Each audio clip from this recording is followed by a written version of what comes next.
Welcome back to the British Accent Podcast. I'm Ella. And I'm Marcus. Today we're talking about something every English learner experiences at some point, but most people don't talk about it enough: feeling stuck. That frustrating moment when your brain just says, no more English today, even if you want to keep going. Yep. You might feel mentally tired, unmotivated, or like you're not making progress, even though you're working hard. And guess what? That's completely normal. Language learning is exciting, but it also takes a lot of energy, especially mental energy. Exactly. Think about it. When you're learning English, you're doing way more than just memorizing vocabulary or grammar rules. You're training your brain to think differently, to communicate in new patterns, and to stay alert to things like pronunciation, tone, and cultural nuance. It's a workout for your mind. Right? And like any workout, if you overdo it without rest, you're going to hit a wall. So today, we're diving into how to manage that feeling, how to deal with mental fatigue without giving up. Because feeling stuck doesn't mean you're failing. It actually means you've been pushing yourself, and now, your brain needs a breather. So first, let's talk about the signs of mental fatigue in language learning. If you've been feeling irritated with yourself, easily distracted during study time, or constantly comparing your English to others, you might be mentally exhausted. Or maybe you've hit that moment where you open your English book, or your app, and suddenly you feel overwhelmed. Nothing sticks. Everything feels harder than it should. That's mental burnout knocking on your door. And here's the key thing to remember: pushing through that fatigue without giving your brain time to rest doesn't help you improve faster. In fact, it usually slows you down. It can even make you feel like you hate learning English when really, you just need space to recharge. Absolutely. One of the biggest myths in language learning is this idea that more is always better. But sometimes, less is more. Taking a short break, like stepping away for a day, going for a walk, or just listening to music without trying to study, can actually help your brain reset. Yeah, and it's not about quitting. It's about strategic resting. You're not lazy, you're recharging. Your brain processes what you've learned even when you're not actively studying. That's why it's so important to listen to your energy levels. If you're starting to dread your English practice, that's a sign. Not that you're not good enough, but that you need a pause. Just like an athlete takes rest days to grow stronger, you need mental rest to keep improving. Let's also talk about comparison, because that adds to mental fatigue too.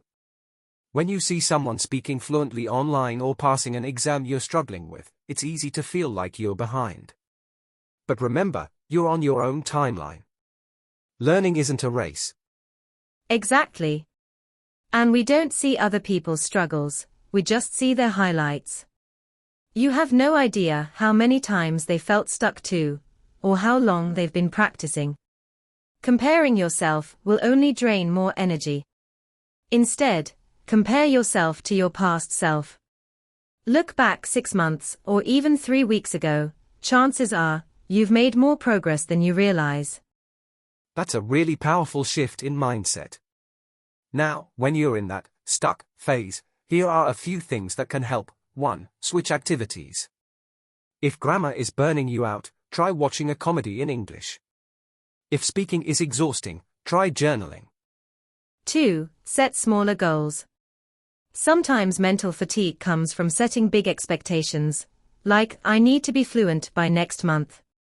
That's just pressure. Instead, focus on small wins. Today I'll learn 5 new words. Or I'll watch 10 minutes of an English video and try to summarize it. 3. Celebrate rest. Seriously. If you take a break and do something that makes you happy, even if it's not productive, you're still helping your brain recover. That's part of learning too. Also, don't underestimate the power of doing nothing. Mental space is valuable. Some of your best breakthroughs can come when you're just relaxing, not even trying. You might suddenly remember a word, or understand something you didn't before. That's how language sinks in. Feeling stuck is not a dead end, it's a natural pause in your journey. What matters is how you respond to it. Do you beat yourself up and quit? Or do you step back, breathe, and find your rhythm again? The answer makes all the difference. Let your learning flow. There will be fast days and slow days. There will be progress, plateaus, and breakthroughs. And through it all, it's okay to feel tired, to rest, and to begin again.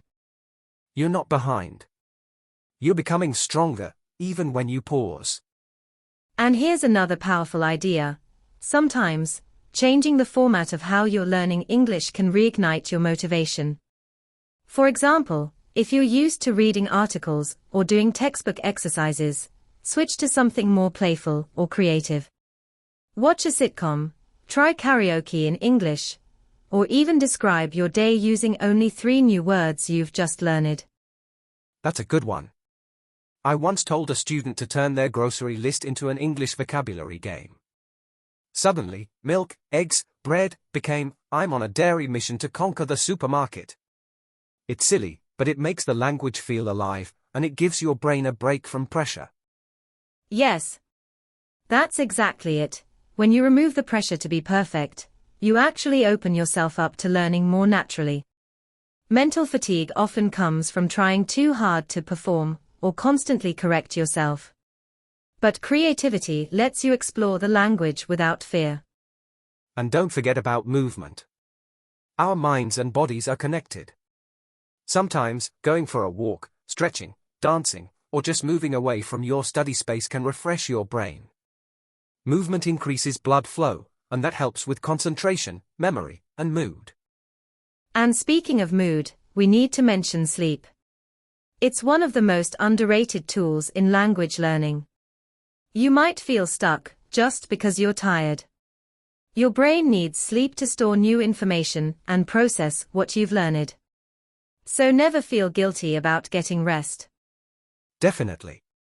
Sleep is not time wasted, it's actually when your brain does some of its best work. In fact, if you study something right before bed, there's a good chance your brain will reinforce it overnight. There's also this mental trick that works for a lot of learners. Talk to yourself in English. Not for practice or performance, but just as a quiet check-in. Say something simple like, I'm tired today, but I'm still learning. That kind of self-talk can reframe your mindset and remind you that even a slow day counts. That's such a helpful idea. You don't always need to study harder. Sometimes, you just need to speak kindly to yourself and remember that language learning is a relationship between you and English.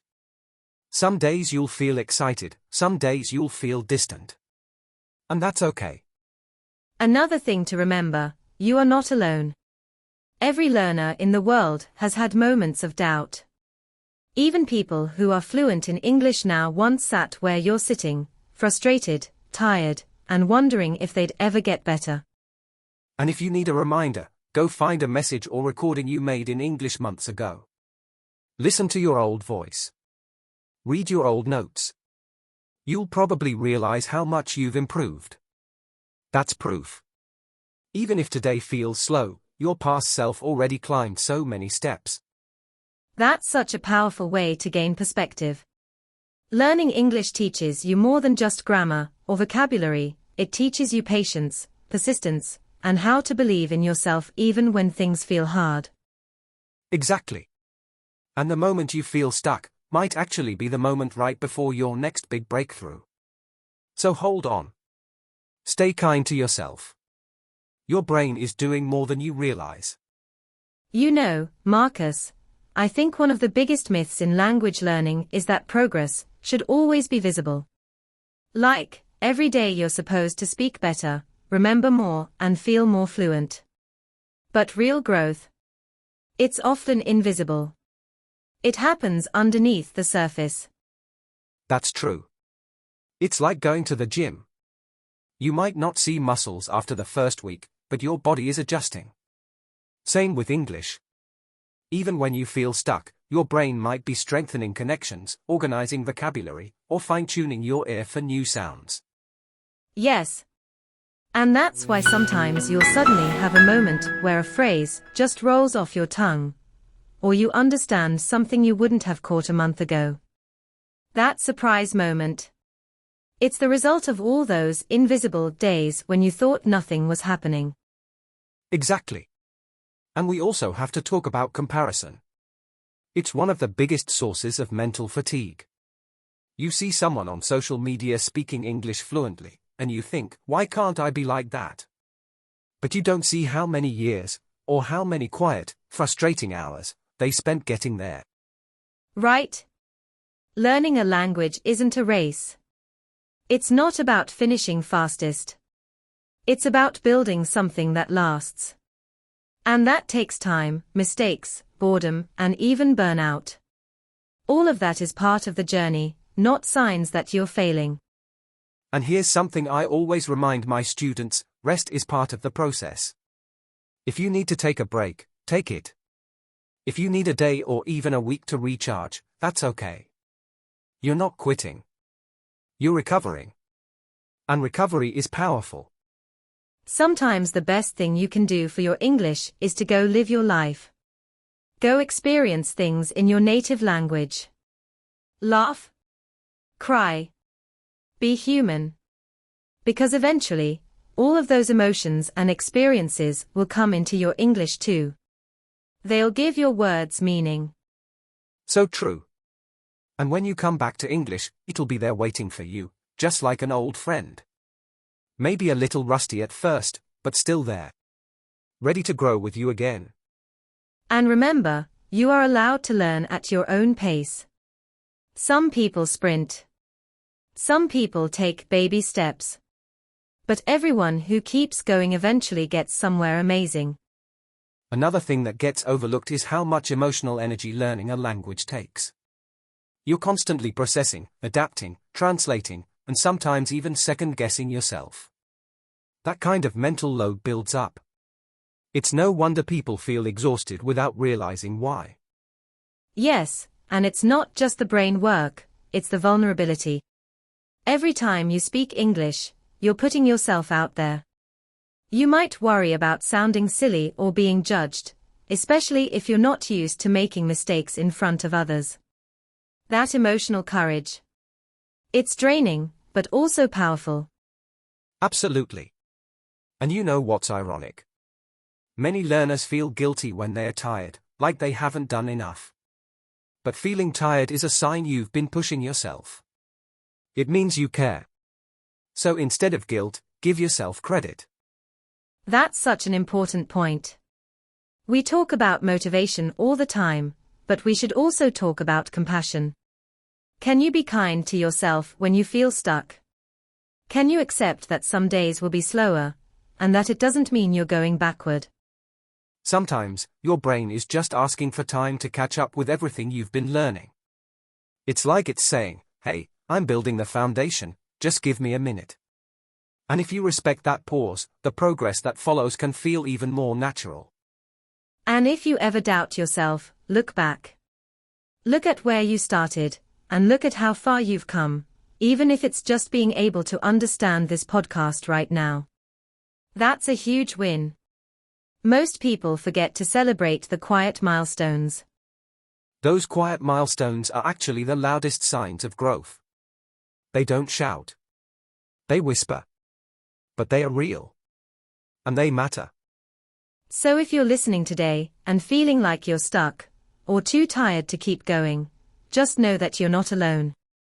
Feeling mentally fatigued isn't a weakness. It's part of the learning curve, and it means you're in the process, not outside of it. Exactly.